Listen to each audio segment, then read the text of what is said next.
So it was an absolute pleasure to meet many of you at the APA Personalization Expo in Las Vegas. Thank you for stopping by and saying hello. It was great to hear the feedback from many of you in terms of the various different videos we've put together and your personal experience with Cockpit3D and with our machines as well. I want to make a special shout out to those that took the time to fly in just because they wanted to participate and be a part of the audience where me and my team talked about subsurface laser engraving off stage. So thank you very, very much for doing that. It meant a lot as well. And it was, again, great to put a face to the name and meet many of you.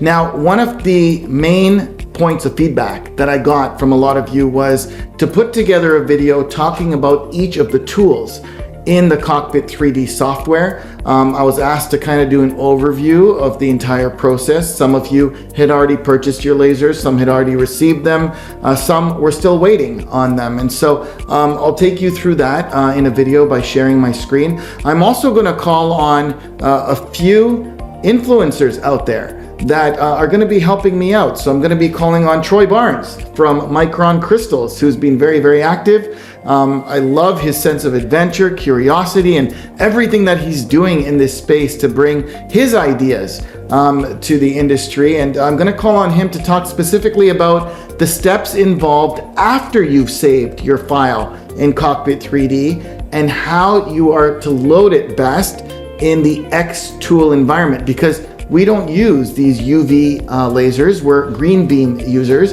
and manufacturers. And so therefore, he's going to give some good insight on that. I'm going to call on Daniel from Alive Pixels, and he's going to talk a little bit about what he does with the file when he's running it on a ComMarker.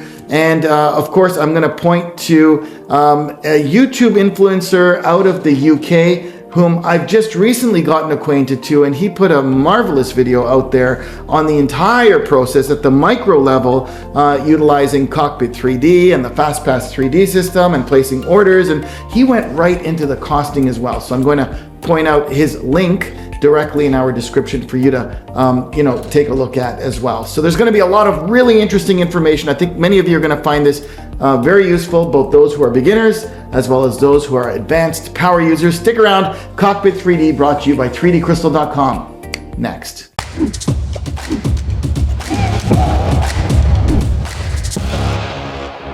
And welcome to Cockpit3D brought to you by 3dcrystal.com. So this one's going to be a fun one, a lot of information. What I am going to do is I'm going to break it up into chapters or sections. We're going to put the time code in the description so you can, hop over to the most relevant section for you. However, I do recommend that you watch the entire video, because even if you're a power user, I'm going to be dropping in tips and tricks at various different points of the video that I'm sure are going to help you become even better at utilizing the software and making some of the best 3D crystals, okay? So let's get started. What we're going to do is first go to the first website that you're meant to go to. Look, if you already have your laser, maybe you don't even have your laser and you're just shopping around. This is the site you want to go to. It's cockpit3d.com. Over here, what you're going to do is, after reading through it and having a little bit of fun, make sure you click on the orange Go button. It's going to ask you to enter your information, submit that form. Please indicate here if you are a green beam user or a UV user. It's important because the license that we're sending to you for Cockpit3D is going to provide you with the output file format for your type of laser. Okay, so fill that information out. All of these applications do come in, they get vetted, and then we provide you with an email. A human is going through it. Okay, so while there's all this AI, we firmly believe, as I am teaching to my students in class and as I'm being taught by some of my professors, HITL, human in the loop. Okay, so it's very, very important that while we are involved in automation, we have humans involved, and that's just the way I like it, and I'm sure many of you do too as well. So you're going to get an email from our team. It might be same day, it might be next day, depending on if it's a weekend, etc. And then you will get your logins. Once you get those logins, you can hop in and start playing around. So once you do get those logins, the one section that you're going to be going to is Cockpit3D's HQ portal. So let me just briefly talk to you about that. Again, Ross Graham, Bowhammer. Okay, thank you very much, Ross, by the way. If you go to his video, check the description out. There's a link there, and he's gone through the micro level, costing, etc. I really don't want to show too much costing here because Well, for your sake and for our sake, of course, it's not the value of the crystal, it's what we're doing to the crystal. That's what I love about this. You want to provide value, you want them to be happy, you want to be happy as well. Business is also about profitability. So having said that, we don't want to kind of reveal very openly, since this is a public video, all of our costing. I'm sure many of you appreciate that. So I'm going to ask my editor to blur the rest of this out, but let's keep this one open just for the purposes of the demo, okay? So over here in HQ Plus, which is an extension of Cockpit3D, you are able to order raw material, blanks, okay? And you can see here that you can order from Toronto, which is where we keep all of our North American supply. We have a 3D innovation center. We have so many lasers. We've got tables of lasers. We've got all of our new ideas coming out. This is where we brainstorm. This is where we test. We beta many different concepts out, many of which you see coming out to market. And then we keep a whole lot of inventory as well. And this is a great place to order from if you are within North America. You know, we just pull it off the shelf and we ship it to you. It's very fair. I mean, you know, you're looking at ordering by the case. The case has 12 pieces for this particular size. Some cases only have 4 pieces. Some only have 2 pieces. Some have a little more, just depending on the size of the crystal, okay? But what's the difference between ordering from Toronto and Asia? Well, when you order from Toronto, the product is ready. So you take it off the shelf, we ship it, you get it very, very quickly, and it's very cost competitive. If you're gonna order from Asia, well, yes, the costing is even less because that's direct from where we're cutting the slabs. And I should mention, we own the factory. So it is not a biased opinion for me suggesting that you order from Toronto. In fact, if you're not in North America, I would recommend that you explore ordering from our Asia facility. And over there, the costing is less. But of course, you have to factor in the time for us to cut the slabs. And you also have to factor in the cost of shipping from Asia to final destination as well. And many times for that extra couple of dollars ordering from Toronto when you're selling it for such great margin, who cares, right? Who cares? So anyway, that's everybody has their own opinion. That's what I think. I always focus more on selling, increasing sales, more so than I do on expenses when expenses are, you know, not that much of a gap. I mean, if there's a huge gap, it's a different story, okay? All right, so you're gonna order by the case over here, and when you do place your pre-order, you're not gonna enter any payment because we get the pre-order, and then we have to provide you with a final quote with the shipping. So we check with FedEx, UPS, DHL, etc. We then provide you with a quote that includes the shipping in it, and only then do you pay, and then we release. So you get to see that final cost all in before you make your payment, okay? One comment that comes about many times is, oh, I was about to place an order, but I decided to cancel it because the shipping was costing such a huge percentage of the product. And my response to that is obviously, right? So if we're gonna price a product at this kind of a cost out of North America, having brought it in, having stored it, having paid whatever imports that we had to pay on it, and still sell it for just this price, obviously the shipping is going to be a large percentage because we've priced it so low over here, right? If we had priced this at triple the cost, which is what some of our local competitors do, then the shipping will be a smaller percentage because the cost of the product is that much higher. So, you know, just keep that in mind when you're looking at the numbers. And essentially that's the way it'll work. You'll get your final quote, and then you can decide if you want to pay it, and in which case we will package and release the product out to you, okay? The second thing that this portal is used for is adding credits for your conversion. So when you set up a new account, you get some trial credits in many instances. I don't know when this video is being watched and what's gonna change. So, you know, to keep this evergreen, I'm gonna say that in some instances you're getting credits, and in other instances you're not. But let's assume that you got some trial credits so you can have fun with it, get your conversions done, but you are gonna run out of credits. So what happens then? So in that case, you're gonna click on credits, and over here you're going to be able to buy credits. Okay, now again, as far as costing is concerned, I'm going to point you to Ross's video in the description. Click on that link and you can watch more on costing over there, because he's done a half-hour video just on the entire process. So I kind of want to get to the software, Cockpit3D. All right, so But let's go now to placing your order for 2D to 3D conversion. So that's called, well, what we call the Cockpit3D Fast Pass portal. Why do we call it Fast Pass? Well, it's because before, to get a photo converted to 3D would take anywhere from 6 to 24 hours. And so our artists would take those photos, they would model them to 3D, and it takes time. I mean, they're modeling the nose, the cheeks, right? If there's a hand, the fingers. If it's a full body, it takes even longer. And these artists are the core of what we do. And therefore, even though now we have Fast Pass, which is thanks many times to the artists and our 3D scanner that has taken scans of true data, these artists are still very much involved because now they are always tweaking and making things better and better and better and better. And that's why I should add that, as you see new 2D and 3D converters popping up like weeds, it's kind of like the .com bubble and kind of like what you're seeing right now with AI apps. If you guys are scrolling on your Instagram or Facebook and you're seeing all these new kind of AI solutions, download this, try this app, etc.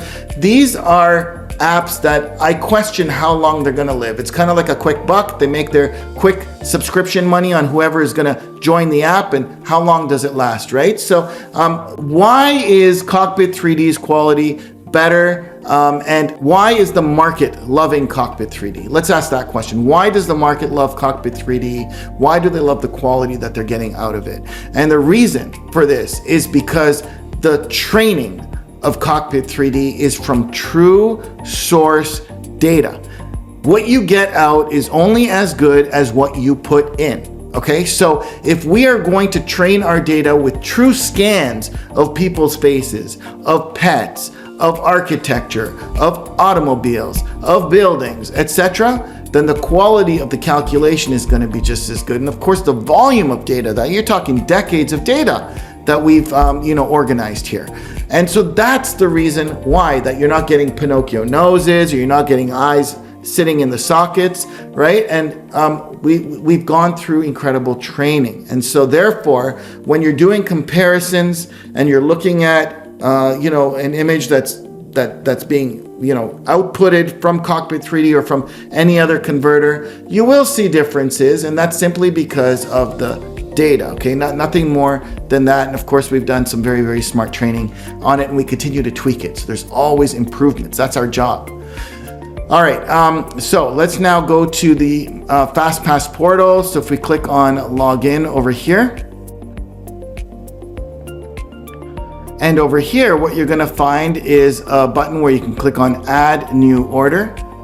And when you click on add new order, it will take you to a page where you can now upload a photo and submit it in for conversion. So over here, you do have different shapes and sizes, etc., right? You've got your heart, you've got your iceberg prestige, but really, you can just simply select on no shape, upload the photo, and do all of your positioning, etc. in Cockpit3D, okay? The reason that we have these shapes here is because we are building in the ability for those who have a subscription to using this as an order portal for their customers at events, where a customer can scan a QR with their mobile device, upload a photo directly here, and it drops to you by way of them asking you for a passcode. You give them a passcode, and there's some safety filters in there, but really they're able to actually use this as an order portal where the customer does all the work.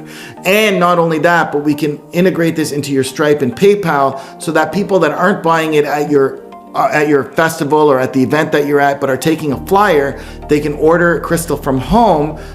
They're able to do that right through this site over here and do all the work themselves, enter their credit card, it drops to your PayPal or Stripe, and you're able to see that order in your portal, print it, and ship it out. So this is kind of what's going to be coming in the very near future. It's already in beta, and that's why we have shapes over here, so that this can be used for dual purposes, for you to place orders, but for customers as well to place orders with you from home. For now, just click on no shape, and when you do, that order is going to drop to your admin over here. You'll sync it. Once it's done syncing, you'll click on preview, and when you click on preview, you'll actually see a 3D conversion. I just hopped into someone's account here, and so you can see this 3D conversion already done. By the way, this 3D previewer here is a huge asset. So I know those that are kind of just joining see this as oh, okay, it's just part of the process. But really, to be able to offer a preview that looks so true to what it's going to look like in Crystal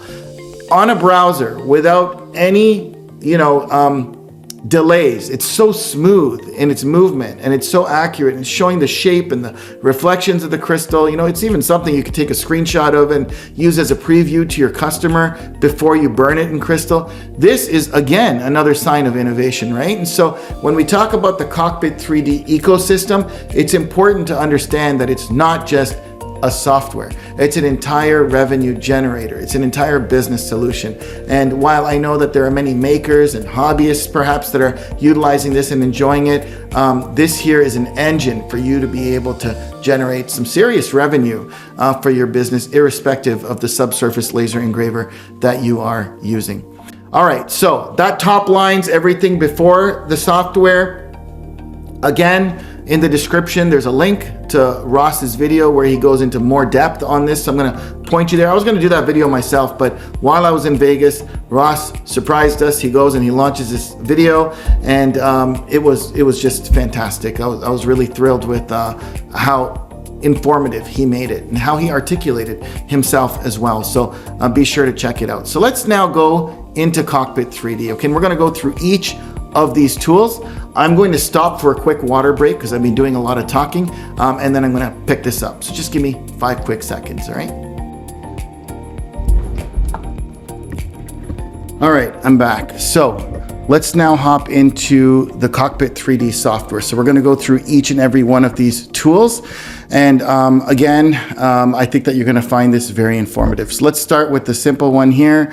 If I just want to click on this arrow here and click on the layer, you'll see it puts 4 blue corner marks, and that makes it active. The other thing I could do is just click on the layers right over here, okay? This one here is invisible. You see it says hidden right now, so I can unhide it by double clicking. I don't want to do that. I'm going to show that to you later. So right now I'm just focusing on this layer over here. This one over here enables me to move it, okay? So I can lock it by making it yellow and hovering just over the arrow that's pointing up, and now it'll only allow me to smoothly move it up and down. If I try and move my mouse left to right, it will not allow me to do so, and that's cool because it ensures that I keep my positioning. Same with this here. So now it'll allow me to go left and right, but it won't allow me to move it up and down. Okay, so this allows me to lock it. Now if I have both of them yellow like this, then I have freehand anywhere I want. Okay. This here, let's move to this one. This one allows me to rotate it, so I could rotate the position in the crystal if I wanted.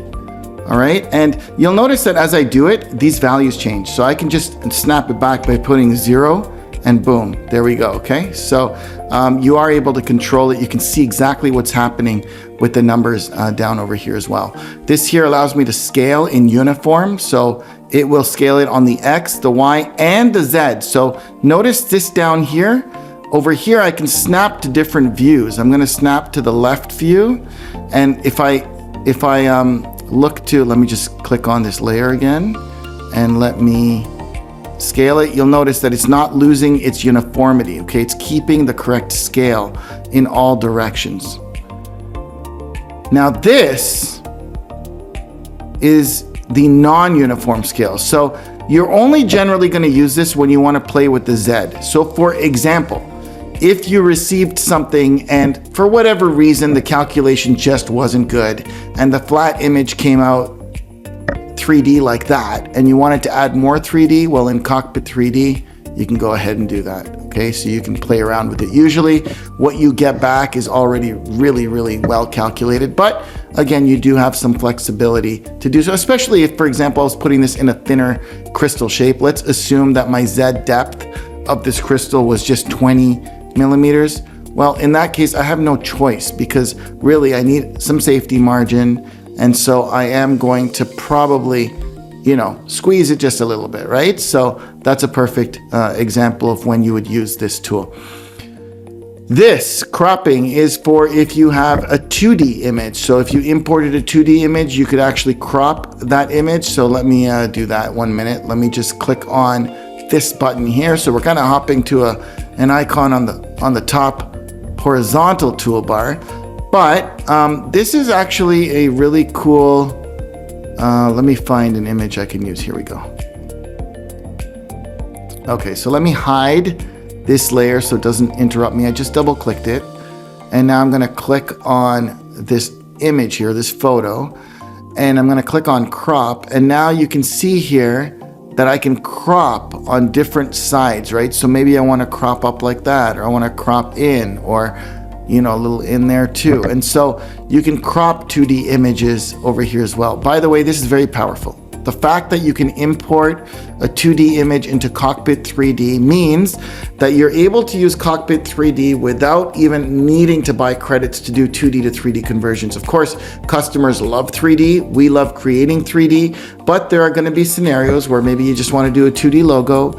Maybe, you know, your customer just wants 2D. Maybe it's a very thin piece of crystal or glass and you just need to do a flat 2D image. You can still get high resolution 2D by importing that JPEG into Cockpit3D. And that's a conscious decision we made, because before you could not import 2D images into Cockpit3D. So this is something we've discussed at length, and we've decided that yes, we are, for those people that are involved in the subscription of the premium version of Cockpit3D, we are going to enable them to import 2D images and generate point clouds with them as well. All right, what I'm going to do is I'm going to actually show you what does the multi-layer 2D look like in Cockpit3D, so you really do understand the quality of what you're getting here and why people love to use Cockpit3D, even if it is for a 2D image. So let's just go to that layer here. So what I'm going to do is I'm going to turn it to the side. So let's go to the left view over here, and let's just make sure we've got our settings right. So 07, 07, 852.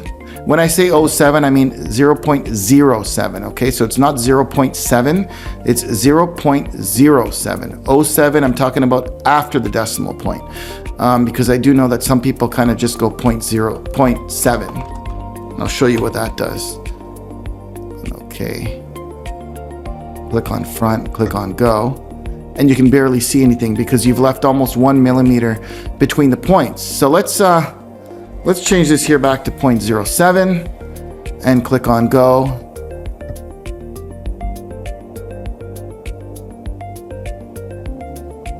Okay, and it looks great. If you look at it from the left side, you can see how it's playing with the layers to generate what looks to be an optimized point cloud for burning in crystal. Now this here isn't optimal yet. It's good, but with Cinematic HD, it's even better. And I'll show you that with these two layers over here later on, because I've left this in color. But really, when you run it through FastPass 3D and you turn Cinematic 3D on, my goodness, does it look good. So still looks great, but looks even better when you run it through Cinematic HD. All right, so that's what the cropping tool does. I'm gonna skip this one right now. I'm gonna actually demo this with a logo and the 3D image later. This is kind of used more for corporate purposes. So I'm going to skip this right now and I'll talk about it later. So what are all 6 of these for? So these are currently grayed out and they only become active once you're in point cloud mode. So let's go back to our point cloud view. So let's see over here, right? We've got scene view right now, point cloud view. So if you just click on it, it flips between the two. So right now I'm in point cloud view. When I'm in point cloud view, you see it opens up. So this now allows me to actually edit my point clouds. Let's say, for example, I wanted to make some space here because I wanted to add some inscription over here and I don't want that inscription to be in front of any points. I could just take this and I could just highlight like this and I could just hide those points and they're gone. By the way, don't make the mistake of clicking on the trash bin when you highlight points because that's going to delete the layer, okay? You want to use these functions over here. You've got here unhide, so I can click on this and it brings it back. And what's this? This is invert. So let's say, for example, I selected everything I wanted. So I want everything in here. I don't want this here. So let's invert and then click on that. And now it's gone. All right. And then what you would need to do is you would need to, if for example, you've made any changes to this point cloud with these functions and you want to do something else, you want to add more things. Like in this case, I want to add text. So how do I do that? So what I need to do is I need to first save this layer as a point cloud. So let's go to Tools, add point cloud preview to scene, and it should add it over here. There we go, and make sure you label it. So this here is edited point cloud.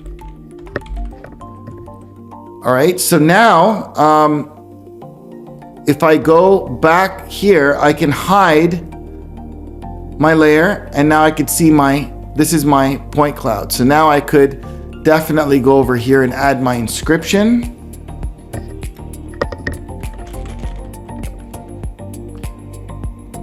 And I could move it, and I could size it, and do whatever I want with it, right?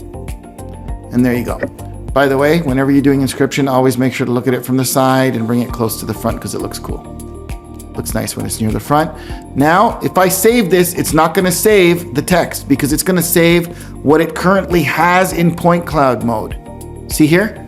It's still without it. Make sure you don't forget to click on go. Once you click on go, it will create that final point cloud. There we go. Now with the text, now you can save it, okay, by clicking on the laser strike. So that's another important point, okay? So we've gone through almost each and every one of these except for this one. I'm gonna do that later. We've talked about this little blue area here. It flips us between scene view and point cloud view. By the way, am I supposed to, let's say I want this a little smaller. Can I size this? Yes or no? Think about it and let me know. In the comments, yes or no, okay? Put it in the comments. Is this a good habit or a good practice? Let's say right now, I wanna change this to a keychain. And my keychain is 20, 30, 15. And let's just make my margins 2. Okay, so now, is this okay for me to do? Are some of you smiling? Are some of you cringing? You tell me, okay? Is this the right thing to do? Please put it in the comments. But you've seen scene view and point cloud view. And over here, I've showed you that you can have different perspectives, right? So we can look at it in perspective mode, in front mode, in back mode, in left, in top, in bottom, etc. Okay? So all of these clear, this clear, this clear. What about these? So these are just simply for your viewport. Okay, I love working on single large viewport. I can move my canvas around. I can rotate my canvas. I can zoom in. I'm just left clicking on each of these icons and moving my mouse. Okay, and I can go back to multi-port view here if I really wanted to, but I really do love working in a full screen mode. All right, let's go across the top now. So I'm gonna delete this layer. I think I'm done with it. So it's highlighted. I'm gonna click on the trash bin. It's gone. I'm gonna delete this text here. It's gone. So this here is for a new canvas. If I click on this, it'll just give me a fresh new canvas. I don't want to click on it because I want to use what I've got right now. This here is if I want to open up a scene file. You know, after you've downloaded a scene from FastPass, you can either just double click on the icon and it'll launch a new instance of Cockpit3D. Or if you already have Cockpit3D open, just click here and then go. And here you see all my scene files and you can open it up over here. It will open up a fresh new scene file. Now, what if, for example, I've got, let me just unhide this. Let's say I've got this here and I want to combine it with another 3D conversion that I've done. So if I want to do that, then, and let's say the other 3D conversion is a separate scene file, then you can go File and you can go Merge Scene.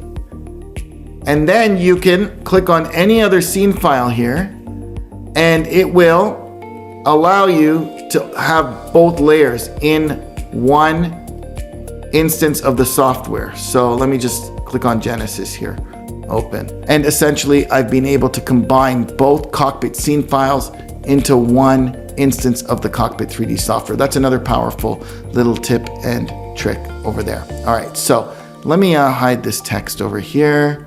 Let me hide the Genesis. There we go. I think I'm gonna keep, let's see here.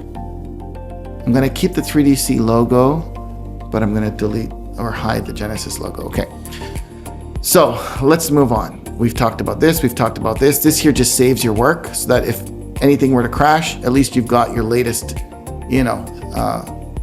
work up until this point, ready for you to kind of restart again. These are just to step back and step forward. So if you made any changes, you can go ahead and undo them or redo them, okay? We already used the text. We already used the 2D importer. This here we've also used to delete the layer. Let's click on this layer here. And let's click on this here. So this is an adjustment filter. So before the days of having this wonderful tool here, we would use this to brighten and increase contrast, etc., right? You can see how it changes things.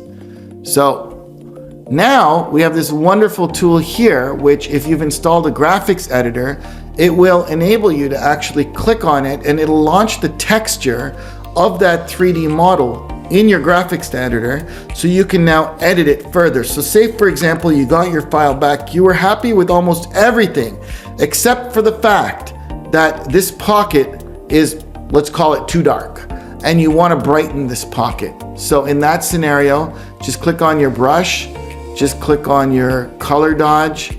I like to make it close to 30%. Make sure your foreground is white, and you can brighten it like that there. Okay, this is just a very, irrelevant example because you probably wouldn't want to brighten his pocket, but it's just to give you an idea of how to use this tool. So what you need to do is watch. If I've made that change and I come back here and I click on refresh, nothing's going to happen. You know why? Because I didn't click on save. I have to click on save. So let's go back here and I have to click on save, which is file, save, or Control S. But before I do that, let's say, for example, I wanted to brighten the entire image. And let's say I went here and I went to my curves and I just, brought it up like that. You see, now what it's done is it's added a second layer here.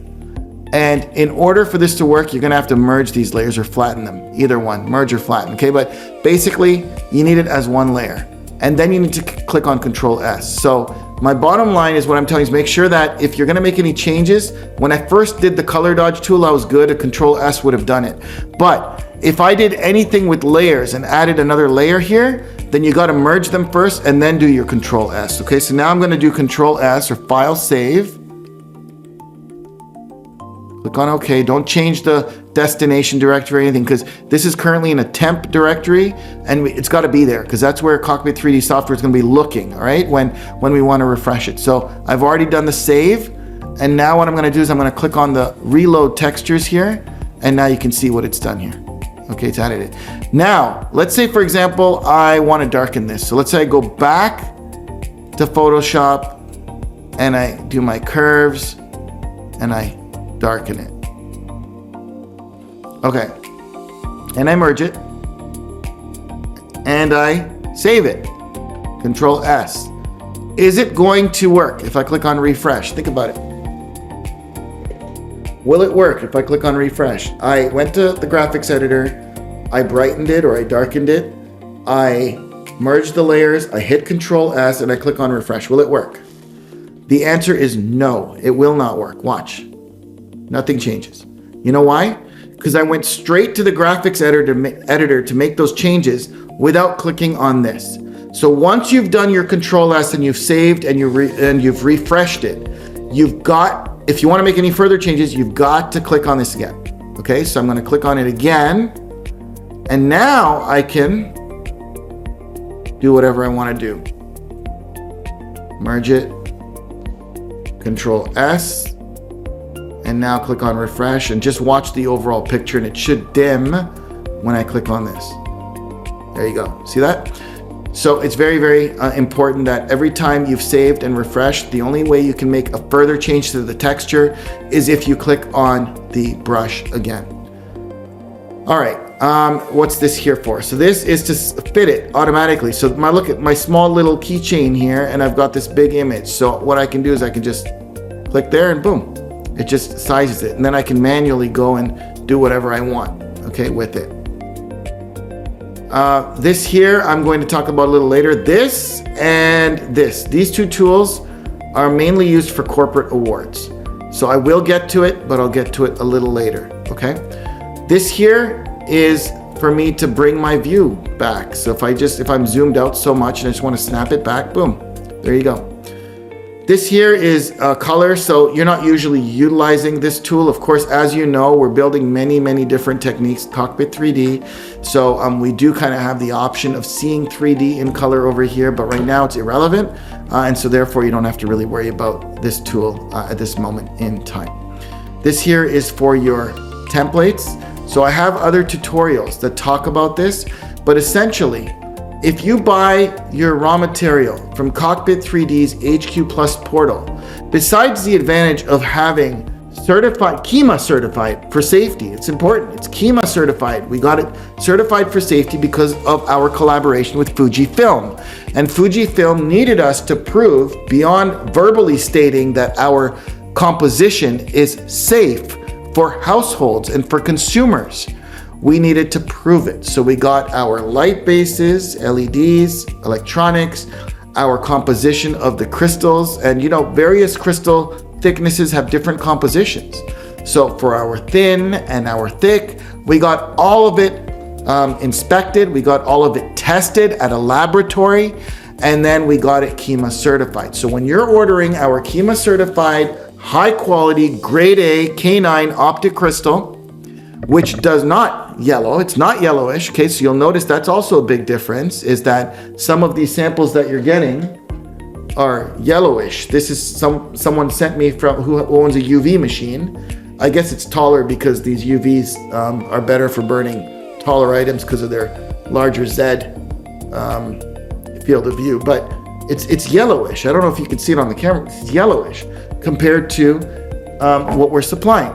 So when you're ordering ours, all of the shapes here are 1 for 1. So it's exactly what you get. Look, if you order a Prestige, for example, iceberg, this is exactly the crystal that you're getting. So you know that what you put on your screen is what you're going to be burning in your crystal without having to worry very much about variances, okay, or tolerances in the crystal shape, design, bevel, etc. And so over here, you're able to select the shape, but beyond that, if you had a unique shape, let's just, I don't know, click on 3D 9060, here we go. And let's say, for example, yours was, I don't know, 100 high, okay, or 120 high. Well, you can just type that in there, and here, you're able to size it, okay? The question does come about, what is the purpose of these margins and the bevel? So I could make all of these 0 here and leave my bevel as 3 and it'll look the same. See that? It still looks the same. So the bevel takes precedence. It does the same margin slash good looking, beautiful faceted bevel on the XYZ. But if I turn this off with a 0 here, now I have nothing. So now, what I could do is maybe I want to make a 3 on my X, a 3 on my Y, but leave my Z at 0 because I really don't want to have any sort of a safety margin on my Z, because maybe I want to, let's just open up my logo here. Maybe I want to bring my logo much closer to the surface, right? So I can turn my Z off, but I can't do that if I have my bevel on. As soon as I turn my bevel on, it does XYZ automatically. See, now this will get cut off. I would have to move it even further in, and maybe I don't want to do that. So that's why we give you the option of having both, okay? So you can decide what you want to do. I do like having bevel on because it looks good. So what I mean by that is that I can then send a beautiful preview to a customer by taking a snapshot of this screen and sending it to them, and it looks true to form for those faceted crystals that we supply. And by the way, just interesting fact, all of these facets are hand done. So we put them on that sanding spinner, and you know, we've got, of course it gets hot, so we're always tossing water onto it, and then we're taking the crystal and we're grinding it. On each one, we're measuring to make sure we're hitting our 3, 4, 5 millimeters on the bevel. We're not doing just straight cuts like this, because a straight cut like this, first of all, it doesn't look as elegant, and secondly, it chips. When it hits something, it chips a lot easier. And so many reasons why. First of all, I love the look, I love the functionality, I love the fact that it doesn't chip as easy, but it's more work, but it's so worth it, okay? So let's move on. Offsets. So an offset, again, is a corporate, generally a corporate need, but maybe if you're creating jigs, you'll appreciate this a lot. So here's an interesting one. I don't think I've done a video on offsets before. So for those of you that are power users that have stuck through this beginner's tutorial, this is gonna make it worth it, okay? So the offset means that what you're doing is you're virtually telling the laser a new position of your crystal. So let's say, for example, we have a crystal, and normally we're putting it on the table. So your laser knows that, okay, it's gonna burn it, you know, where the origin is, and it's gonna burn it at a certain height, right? Now, let's say, for example, that this crystal, it needed to be put on some sort of a jig. And that jig was, I don't know, say 20 millimeters high. So now you're putting it up here. So this is now 20 millimeters higher than the table. So all you need to do is on your Z, put a 20 here, and the laser will now know that it has to burn that image 20 millimeters higher. Okay, so that's the beauty of the offset. Let's say, for example, you needed to move this. Let's say you created a jig, and by creating the jig, you needed to move this crystal 10 millimeters across to the right, 10 millimeters up, and 10 millimeters, when I say up, I mean forward, like that way, okay? So back in your crystal, and then 10 millimeters height. So in that case, you can put your 10, 10, and 10 here, and it has just changed the engraving position of that point cloud to 10 millimeters X, 10 millimeters Y, 10 millimeters Z. So your crystal, instead of sitting where it normally would on the table here, it's now sitting, floating up here, 10, 10, and 10 on the XYZ. So the software now will make sure that it burns that point cloud in the right position. Okay, now, if you have a UV laser, you're gonna have to test this out because I know that you're restricted for your field of view, but on the green beams, this has become a very, very, very handy tool, okay? And that pretty much covers everything. Oh yeah, we do have a type here. So the type is, well, you will find that sometimes as you become more and more of an experienced user of Cockpit3D and of creating point clouds, you will find that certain types of crystals have better point space settings. So maybe you'll find that when you're doing thin ornaments, thin necklaces, maybe thin keychains, or any sort of little artifacts or articles, you'll find that they are using a different point space setting, or you're happier with a different point space setting. So if that's the case, you can put all of those different shapes that belong to that particular setting into a group. So then that way, anytime you are selecting that crystal, it will always take the settings of that group. So it'll always know, okay, for a thinner glass, maybe it's 0505 on the X, Y, and Z.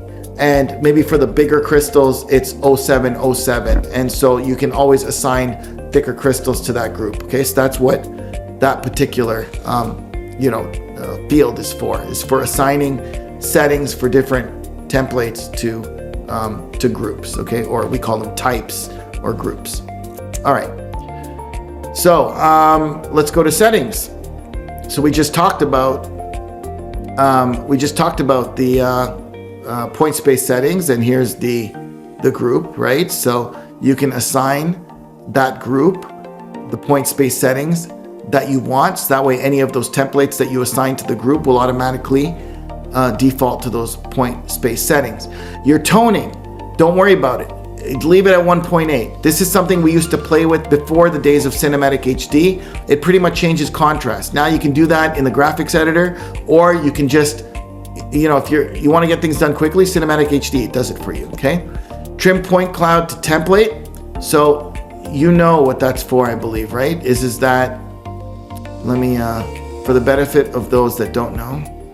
So let's say I wanted to position this like this, well, I don't want these points here. So if I have this off, I've unchecked it, okay? And I click on go. It's keeping everything.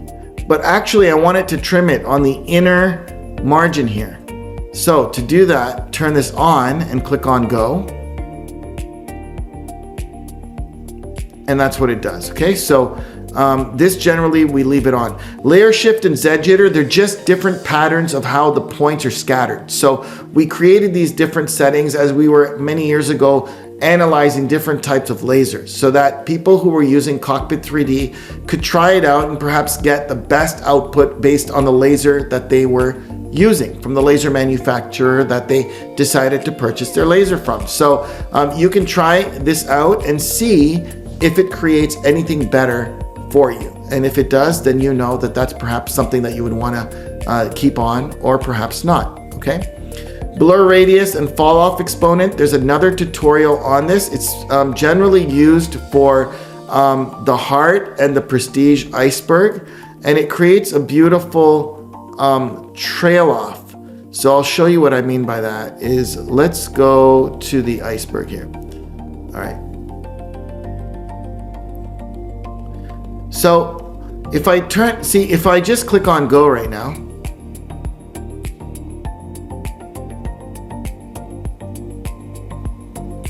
what's happening is it's a very sharp cut along the inner border, right? But what I would prefer instead is, and you know what, I'm just gonna make this like bigger so it looks even better.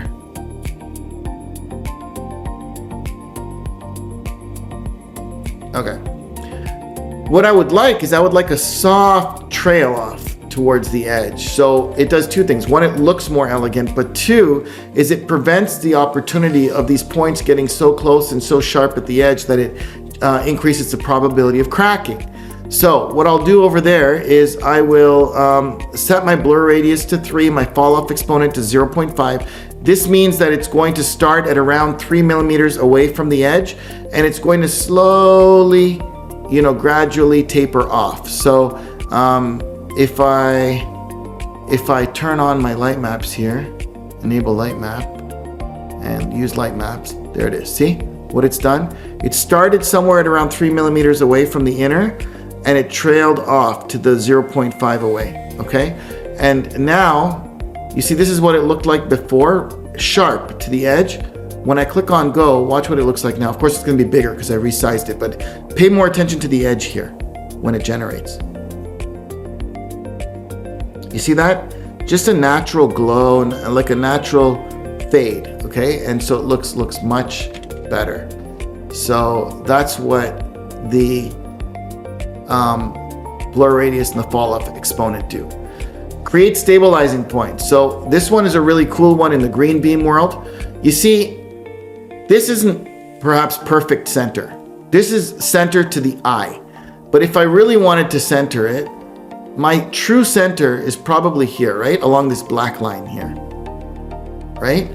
But I don't necessarily want to center it to its true mathematical center point.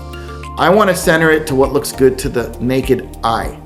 And so lasers have this tendency, the laser softwares, they have a tendency of auto-centering mathematically. So it's gonna look at the point cloud, it's gonna look at this, it's gonna look at it's gonna pretty much draw a square box around it. So along the top of the dog's head, the side of this boy's head, the side of her arm, and along the bottom here, right where her knee is. It creates this rectangle, and then it centers it to the specs of the crystal. And that's not necessarily what we want. In this case, clearly it's not what we want. So in order for us to maintain it staying exactly where I see it on my screen, I create a stabilizing point. Check mark that on. And when I click on go, it will create an invisible, almost invisible, small little floating point, maybe one or two of them, so that it is tricking the laser to think that the rectangle is actually where that floating point is, and it is not going to shift it mathematically to its true numeric center point, okay? And that is what that does. However, again, with a UV laser, because of your restricted field of view, that floating point many times gets your laser to tell you that you're out of bounds. And so you might not be able to use that tool if you're using a UV laser. But for those of you that are with a green beam, definitely you want to use this. Power delta is for the world of our 3D laser box users. This enables you to set for a certain power, for a certain type or group, an increased power. So you don't have to keep changing the power on your laser manually. Once you've set your power on your 3D laser box, Jet Mini Express, drone, rocket, you don't have to change it again. If you find that, those thinner pieces of crystal that are maybe a harder material need a higher power, you can simply go over here and save it so that all the crystals that are belonging to this group or this type will always burn with, 0.5 amps more power than the other crystals that are found to be softer, the thicker ones, and don't need that increased power. And it'll automatically know to do that once you've assigned that power delta to that group, okay? Again, the whole purpose of this is so that the user, your staff, your family, in my case, my kids, they're able to use without having to worry about changing anything, because that then makes it complicated. It leads to errors. You want to set this up once, and then you want them to be able to generate point clouds and just load crystals without having to think about, oh, shoot, it's a smaller one, I need to burn it with a higher power, etc. No, it should automatically be set up. Even this light map, the blur radius, the fall off exponent, all of this, it is preset to the group. So I know that if I want my hearts and my prestiges to always have a light map, I'm putting them, see, I even called it here, 3D small with light map. So therefore, I know anything that's having a light map is going into this group. Therefore, it automatically applies a light map. I don't have light maps on rectangles. I don't need them. I have a beautiful, nice 3mm facet or 5mm facet, depending on the size of the crystal. There's already enough room there. It really doesn't need a light map. But these curves or these angle cuts, perhaps they need a light map. In our experience, we found that they do, and therefore we're assigning those shapes to this particular group, okay? Edit geometry defaults. So this here, I've already kind of talked about the settings of 852, and you've got your projection and portrait mode. You can simply use projection mode for all your work. You don't have to worry about portrait mode. You don't have to worry about X-ray right now. X-ray is coming up soon, and I will do a tutorial on it separately. It's more for corporate again, and it's more for different types of files, not the 3D fast pass, not the 2D that you get anyway. So at this moment in time, it's irrelevant. Again, this is baked in for the future. And so I will share you a tutorial on X-ray at the relevant time. Right now it's irrelevant. Same with vector, I'll share that with you at a relevant time. Import scene settings, leave that off at all times. This here was during the days where the artists were modeling and we wanted to import a scene file that had the same settings as they had on their computer. And so when we got a scene file, it would utilize the settings that they had on their computer. But this here is going to cause unnecessary headaches for you because you already have your own settings that you prefer, and therefore just leave this one unchecked, okay? Optimize on save is a cool one for 3D laser box users. When you click on optimize on save, it will cut around 20% of the burn time. Okay, so again, a really cool setting. It saves you burn time. Question is, why don't you always just leave it turned on? The reason is because when you turn it on and you go to save a file, it takes a little longer to save to the hard disk. So for those people that really don't care about the burn time, but they care more about just saving it quickly so that they can leave their desk and move on, well, in that case, they'd leave it off. But for those that, really do want to save 20% burn time, that's a lot. 20% is a lot, okay? It changes 60 minutes to 40 minutes. It changes in our world because a crystal gets done in like 10 minutes, it changes it to 8 minutes, okay? So especially in environments where we're cranking out, 50 blocks in a single shift, that really makes a big difference. Okay, 2 minutes times 50 is 100 minutes right there. That's almost 2 hours. So for anybody that's using our 3D laser box green beam technology, it could be the Jet Mini Express, Jet Mini, drone, or rocket. Okay. Set output path, don't worry about that. This was an old function that you really don't need to utilize. Okay, so we've talked about almost everything along here. We've gotten all the way, we've gone through settings. Obviously we know what Go does, it creates a point cloud. We know that this here is to save our point cloud. This here is not necessary at this moment in time. Again, it's for the future. Even this is for the future, hence they're both grayed out, so no worries. YouTube is taking you to our YouTube channel. By the way, if you haven't yet, please do subscribe and share with us your comments, okay? Because that's what's gonna help our videos to be seen, and it's gonna help us with YouTube as well. I did talk about utilizing Cockpit3D to send previews to your customers. Let me show you what I mean by that. So let's go to point cloud view over here. Let's say I wanna send this to a customer. I'm on my front shot. I can click on this camera here, and I want my line thickness to be a bit thicker. I'm just gonna bump it up to 5. Boom, there we go.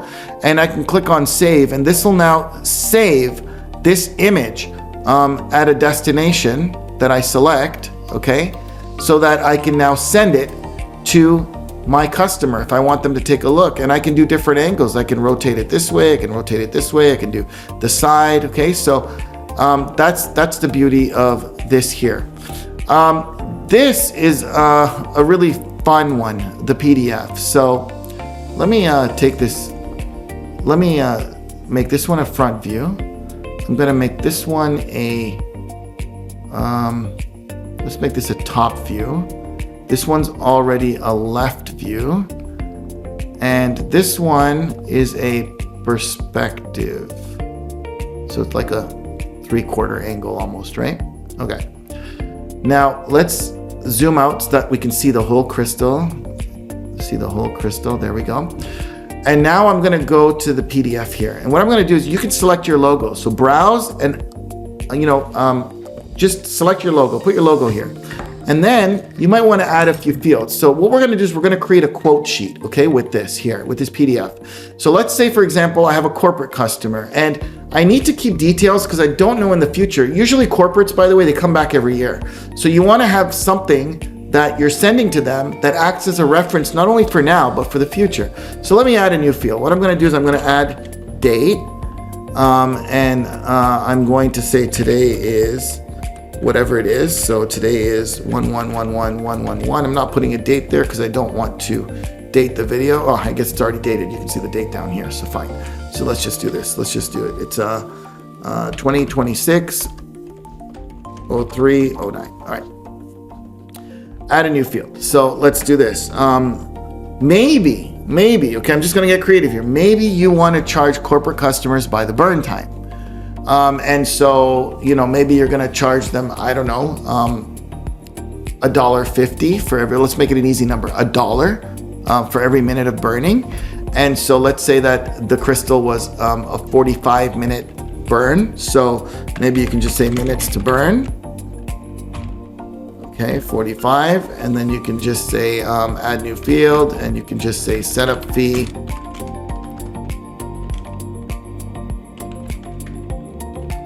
Whatever, $75, okay?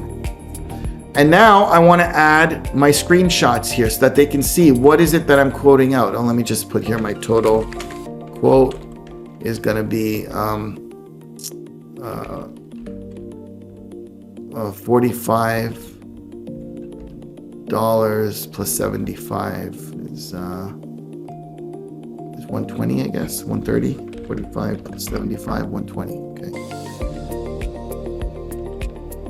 Total cost for burn and total cost for project is 120. All right. And now we're gonna add screenshots here. So we want the front top left point cloud. I want the top right. See, it's talking about the ports here, okay? I want, oops, the left I finally want the perspective. Save, okay? And then I could save my PDF and I could send it to the customer. And what I'll do is I'll actually click on View PDF so I can just show you what it looks like. So it's got all the information that I put here. Oh, it's even kept the date here, so I didn't even need to put the date. See, actually the numeric values I put in confused it. So I don't need to put a date because it's automatically doing it here. So I really only needed 1, 2, 3, 4. But you can see how gorgeous is this, right? So it's so professional. And that's what I'm talking about. When I say Cockpit3D is all about revenue generation, it's about impression. What many of you have said about our 3D crystal raw material is the boxes, right? Milton from EBP Reviews, check him out. EBP Reviews, his YouTube channel. You know, one of the things he told me when he first saw our crystals, and I think he was probably one of the first to even release a video on our raw materials, was that the packaging made up for 50% of the experience. It was that first impression, right? And so imagine when you're sending a quote like this to a customer and someone else is typing it out on their mail with typos or autocorrects from, you know, from their iPhone and sending it. What's the difference in the impression that the customer's getting? So this is what I'm talking about, okay? And you know, for anybody that kind of visits us or sees our place and congratulates the team on what they've achieved, you know, this is over 20 years of focusing on how to do things professionally, how to do things elegantly, how to do things that we're proud about what we're sharing with the audience. And so that's what we're providing the tools for you to do. What we achieve in our professional careers, in our personal lives, is really based on, you know, what efforts we put in. When we put in that solid effort, when we swing for the fences, sure, we might strike out sometimes, but when you hit the ball, you'll hit a grand slam, okay? And that's what this here is really all about. All right, so we went through almost everything. Did I get everything? I think I got everything. Did I get everything? There was something that I had to talk about. What else was it? What else was it? We got the left, we got the right, corporate. We talked about, there was something about corporate, right? It was these tools here. Let me just open this up again. And let me open up our logo. And let's change this shape now. Let's go to a rectangle. Extra large. All right. Okay, so we have this layer here.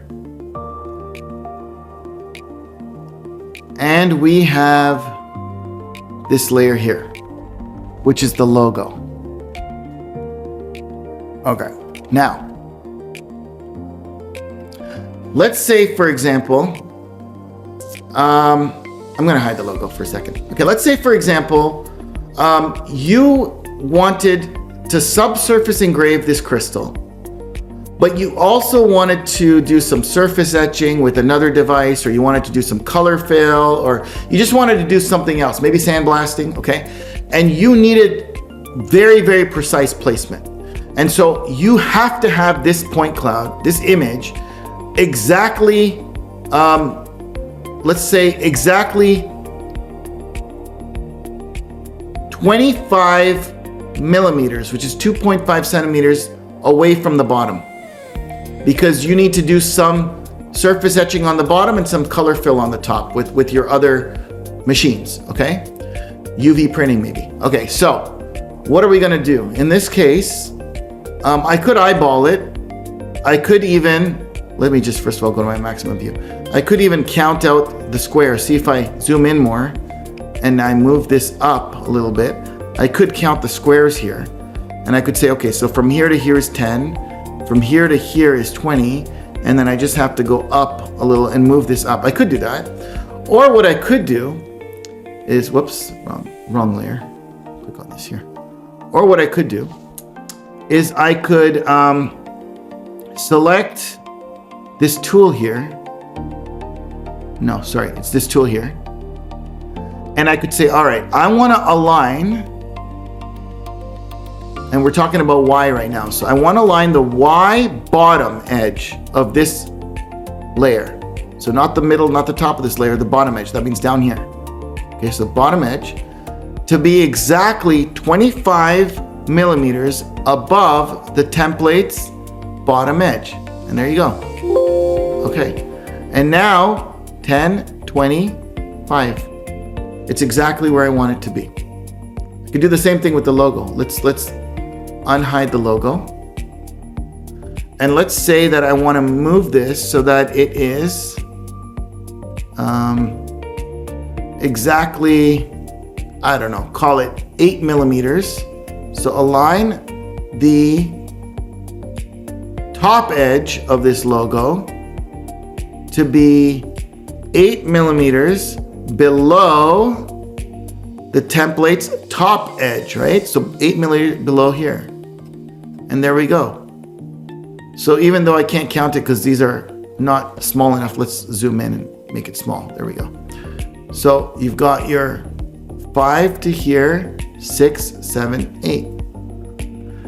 All right, so that's what this tool does. And as far as this tool is concerned, this tool will allow me to dictate the distance between layers. So let's say I wanted to have this layer a certain distance away from this layer. Then you could click on this tool and now click on the other layer that you want to measure it up against. I'm going to do it again. So I clicked on this and I clicked on that layer. And I'm going to say I want to align the top edge. No, I want to align the bottom edge. Bottom edge to be 25 millimeters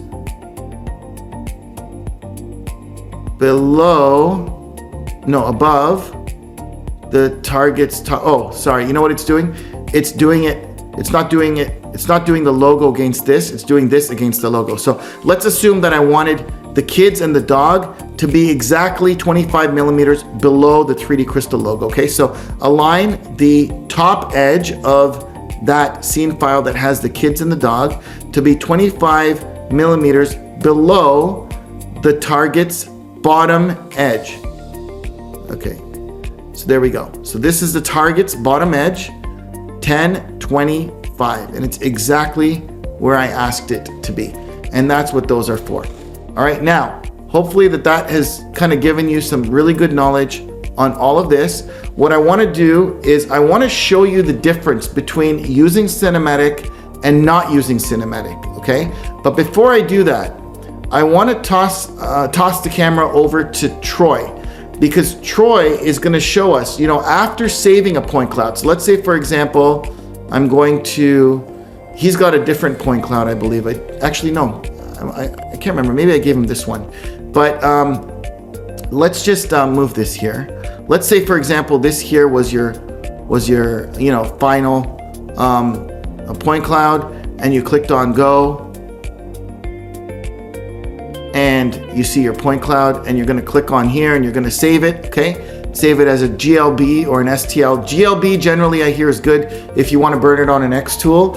STL I've heard is what ComMarker users are saving it as. The Takbir file, TKBR file, is what we're using for the Jet Mini or the 3D laser boxes. And then you've got CADs and DXFs for other green beam lasers. So essentially, any of these file types you'll save using this here. Once you've saved it, what are you going to do? So you already know what to do with the Jet Mini, because most of you, when you buy this machine, you've done a consultation Zoom conference with us. But for those that have an Xtool or ComMarker, what do you do? So let's hand it over to Troy, and Troy will show you what you do with your GLB file and how to use your Xtool F2 UV laser to burn that file.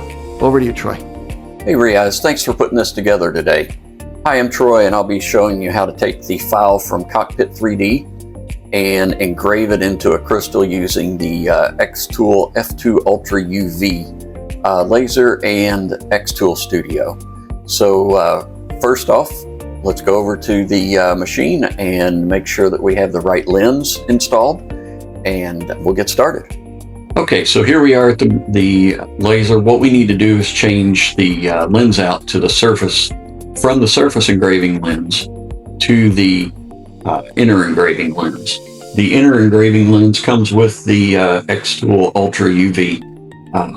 It's this lens here, and if you notice, if you can see, you look right here, it's got a little open circle, a line, and then a closed circle. That open circle is the point for the center in the front whenever you're installing the lens. So let's go over here and remove the surface engraving lens. So we'll open it up. Let's go ahead and turn it off to make sure that we don't get burned. So we grab the lens and we rotate it counterclockwise and pull it down. Okay. We set that down and we cover it with the back cover of the other lens. Okay. So we take the lens and we make sure we have the little open circle in the front, and then we install it into the laser.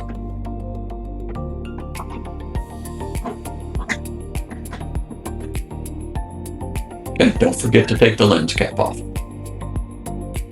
Okay, set this other lens aside and then power the machine back on.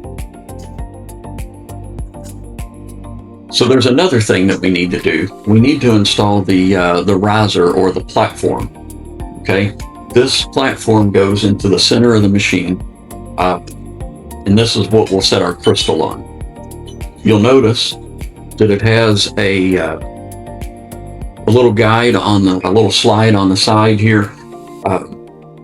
When it's set to 35, that positions the crystal at the lower left-hand corner. So put that over here in the center. Okay, so here we are in the software, the Xtool Studio. We need to click on New Project.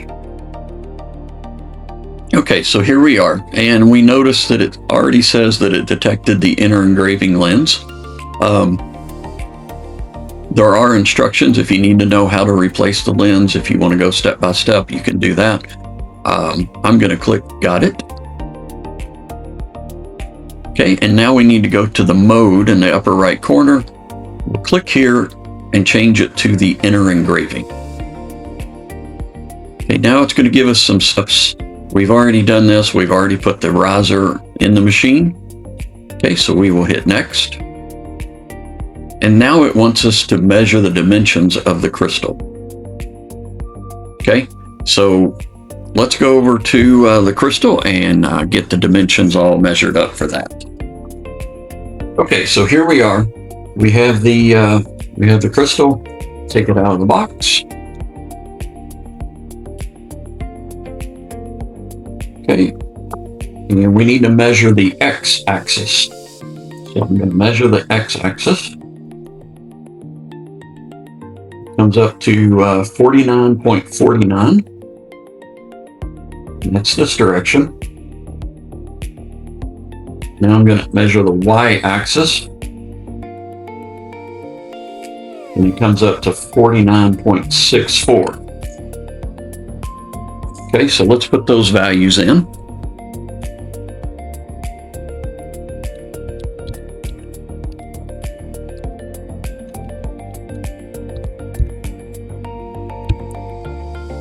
And the next thing that we need to do is measure the z-axis of the height. So we will measure that, and it comes out to 79.65. So we'll enter 79.65. And we'll click Next.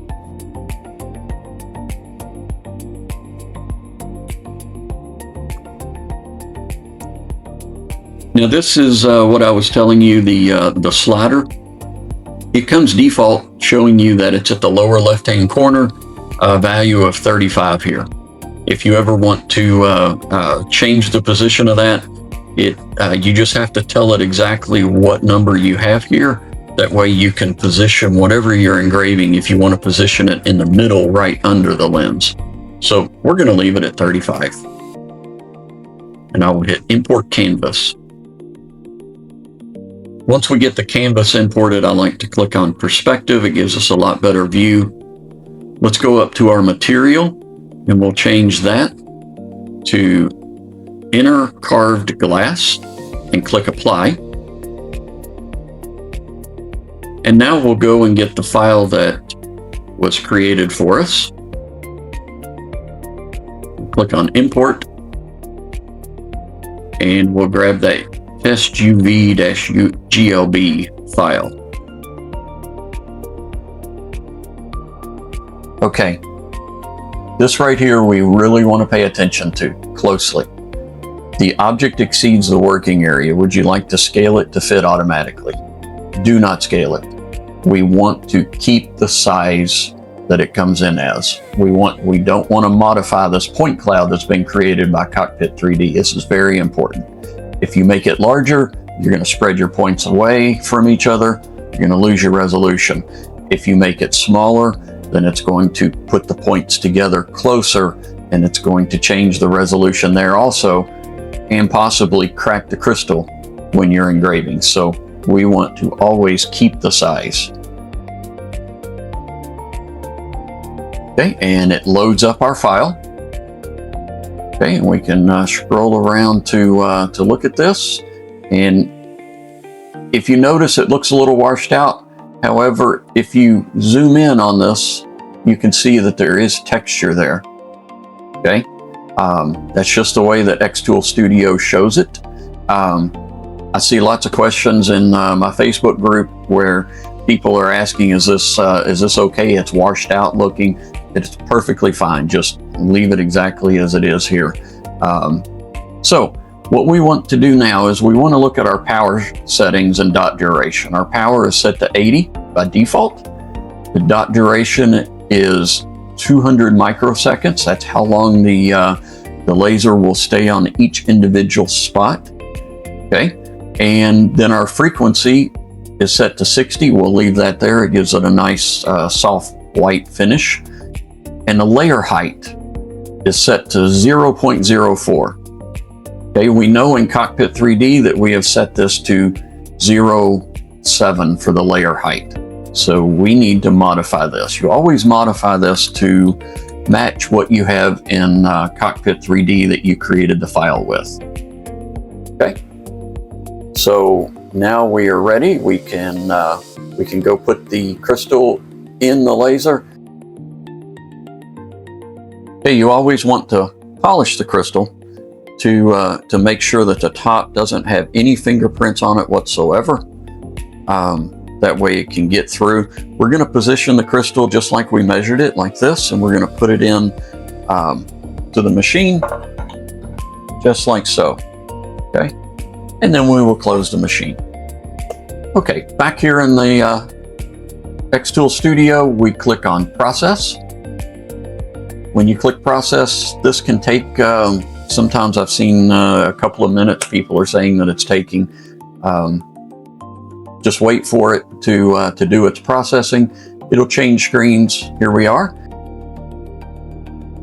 Okay, so it comes up and shows us this will take 39 minutes and 19 seconds to process. So the next thing we will do is we will click Start. This transfers the file over to the Xtool laser. And now we can go and press the Start button.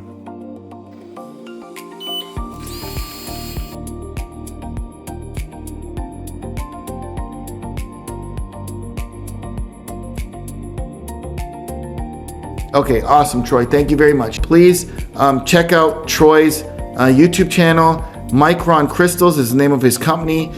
He's another, innovative person in this space whom I respect greatly, and he is also in our description. So if you check out our description, you'll see a link to his handles as well. So now let's hand it over to Daniel from Alive Pixel, and Daniel will show you, if you have a ComMarker, he'll give you a quick overview of how to set it up for your ComMarker, and then I'm going to take you through the differences between Cinematic HD with and without.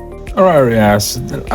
Let me show you how I do the setup to be able to do it flat on the crystal. So I go to my ComMarker option, and the machine needs to be on, number one, to have the option here, and it's quite loud. So I apologize about that, but let me show you here. So this will be for me the height of the crystal, the overall. So this will be the 90, and if I'm gonna do it properly, and then this will be 60, and then here will be 60 as well for me if I want to be able to do everything laying down. So I'm gonna select now my file that you sent. Here it is. So this is going to take a couple seconds to load, about 5 to 7 seconds or so. Once it's there, I can select the dots so I can see them on my screen. And as you can see now, I have everything low. So it's just a matter of put my settings on it and go with it. And I'm doing this on a Mac. Oh, sorry, on a Windows PC, because normally I do it on the Mac, but just want to show you everything on the Windows. And then I just configure everything. So my configuration, like I was saying, is 0.05, and then my setting for the dual time and everything, that is the power. So for me, it's 900 instead 800 dual time, which is the dot exposure in milliseconds or nanoseconds, I believe it is. But yeah, that's basically what I do. Okay, thank you, Daniel. And to conclude this video, let's just unhide without Cinematic HD on. I'm gonna hide this logo here, and I am going to move this up and this down. Let me, just to be fair,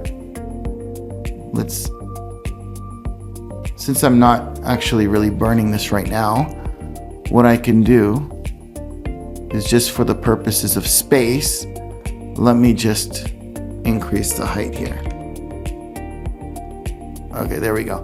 So obviously you can see a difference, okay? So, but let's see what it looks like as far as in the point cloud view. So let me just make sure I've got the right settings here. So,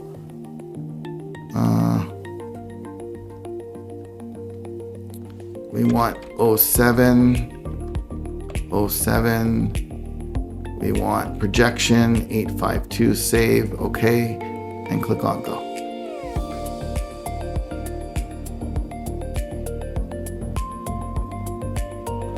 Now, if I didn't have cinematic on, I might have been okay. Like, I mean, I probably I wouldn't have realized it, right? Maybe it's the brightness on my screen, maybe it's right. But really, when you do cinematic HD, you can see the difference. And let's just take a look at difference in points. So if I hide this and click on go, how many points is this? So it's around 700,000 points. And if I hide this and turn this on,